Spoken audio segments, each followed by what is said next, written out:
پراسرار دنیا کے معزز ناظرین،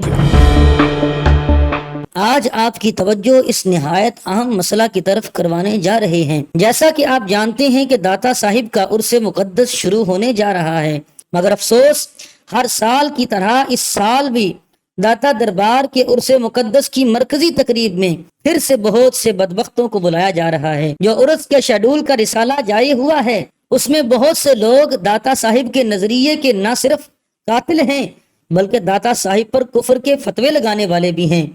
ان میں سے ایک شخص کی طرف آپ کی توجہ مبذول کروانا چاہتا ہوں۔ یہ ہے شمس الرحمان مشہدی، جس کو 17 ستمبر 2022 یعنی عرس کے تیسرے دن دوپہر 12 بجے بیان کا ٹائم دیا گیا ہے۔ یہ بندہ جس کو پیر سیال نے جوتے مار کر نکالا تو اس کے بعد یہ روافظ کے ساتھ مل گیا، اور صرف ملا ہی نہیں بلکہ ان کا عقیدہ بھی اس شخص نے اپنا لیا۔ اس شخص کو داتا دربار کے عرس کے مرکزی سٹیج پر خطاب کرنے کے لیے بلایا گیا ہے۔ ناظرین، یہ شخص بدترین گستاخ صحابہ ہونے کے ساتھ ساتھ نبوت کے جھوٹے دعوے دار مختار سقفی کو اپنا امام اور پیشوا مانتا ہے۔ یہ شخص نبوت کے جھوٹے دعوے دار مختار سقفی کی قبر پر گیا اور اس کی قبر کے ساتھ گڑ گڑا کر فاتحہ خوانی کی، اور اس کے بعد وہاں کے شیعہ سکالر سے دستار بھی کروائی۔ اور جب اس سے پوچھا گیا کہ تم نبوت کے جھوٹے دعوے دار کی قبر پر کیوں گئے تو اس نے اس کو ڈیفینڈ کرنا شروع کر دیا۔ آپ شمسر میں مچھلی صاحب جناب مختار سقفی کے قدموں میں آپ کیوں گئے؟ وہ قذاب جھوٹا نبوت کا دعوے دار ہے، وہاں کیوں گئے تھے آپ؟ نہیں، آپ دیکھیں، آپ سید ہیں، آپ کو شرم نہیں آئی؟ آپ ایک جو شخص نبوت کا دعویٰ کرتا ہے آپ اس کی گود میں جا بیٹھے ہیں۔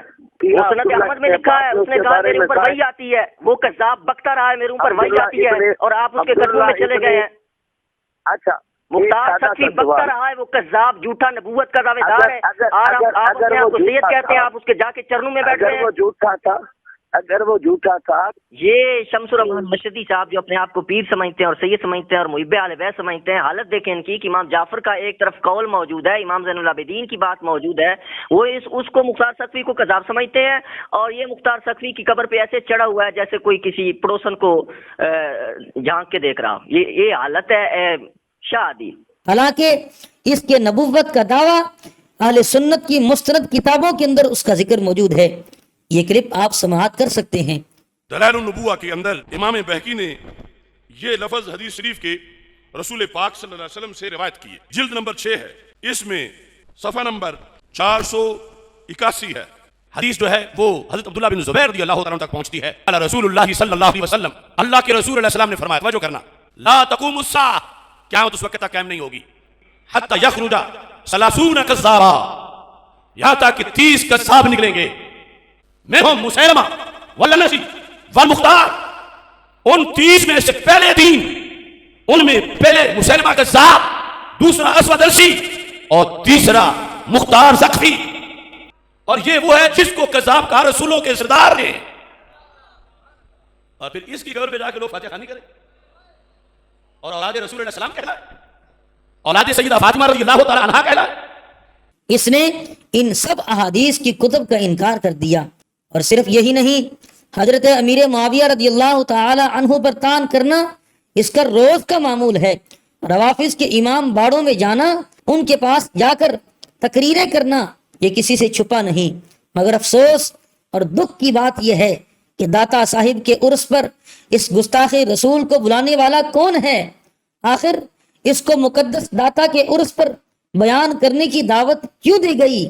ایک طرف اہل سنت کے مستند عالم دین ڈاکٹر محمد اشرف آصف جلالی صاحب پر بیان پر پابندی لگائی گئی، اور دوسری طرف اس گستاخ جو نبوت کے جھوٹے دعوے دار کا حمایتی ہے، اس کی قبر پر فاتحہ پڑھنے والا ہے، رافضیوں کی مجلس پڑھنے والا ہے، صحابہ پر سب و شتم کرنے والا ہے، علماء اہل سنت کو گالیاں دینے والا ہے، گستاخ ملعون شمس الرحمان نامی گینڈا، اس پیر کو داتا دربار عرس کے مرکزی پروگرام میں کیوں بلایا گیا ہے؟ عوام اس کا جواب چاہتی ہے۔ ایسے گستاخ داتا کی سٹیج پر ہرگز قبول نہیں۔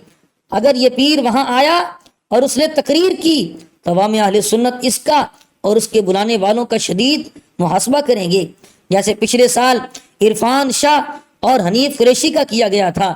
لہذا عوام اہل سنت تیار رہے، اگر یہ گستاخ اور نبوت کے جھوٹے دعوے دار کا مداح مقدس داتا کے سٹیج پر آیا تو اس کو وہاں پر ہی پکڑ لیا جائے۔